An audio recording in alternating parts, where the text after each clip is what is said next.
Hello everyone, আশা করছি তোমরা সকলে খুব ভালো আছো।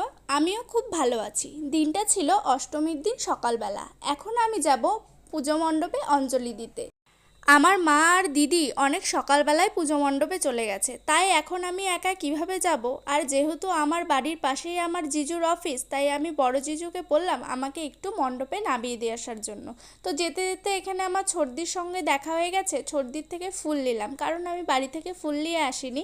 তো যেতে যেতেই শুনতে পাচ্ছি অঞ্জলি নাকি আর একবারই হবে, তাই খুব তাড়াহুড়ো করে যাচ্ছি। আমার বাড়ি থেকে মণ্ডপ যেতে পায়ে হেঁটে 1.5 মিনিট মতো লাগে। তো দেখো, বলতে বলতে মণ্ডপে চলেও এসেছি। চলো মণ্ডপের ভেতরে। তো মণ্ডপের ভিতরে ঢুকেই দেখি সামনে এরকম সুন্দর একটা লক্ষ্মীনারায়ণের মূর্তি। তো লক্ষ্মীনারায়ণ দর্শন করে এবার মা দুর্গা দর্শন করতে গেলাম।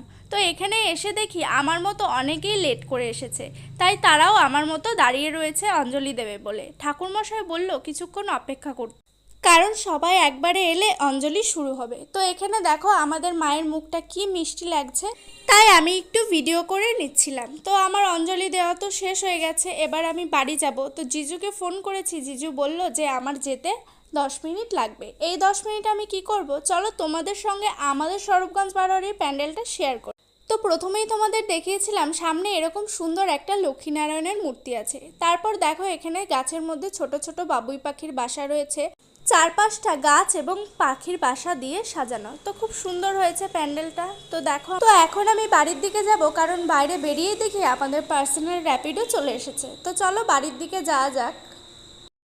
তো দেখো এখানে বক বক করতে করতে বাড়িতে চলে এসেছি। তো তোমাদের ভিডিওটা কেমন লাগলো অবশ্যই কমেন্টে জানাবে।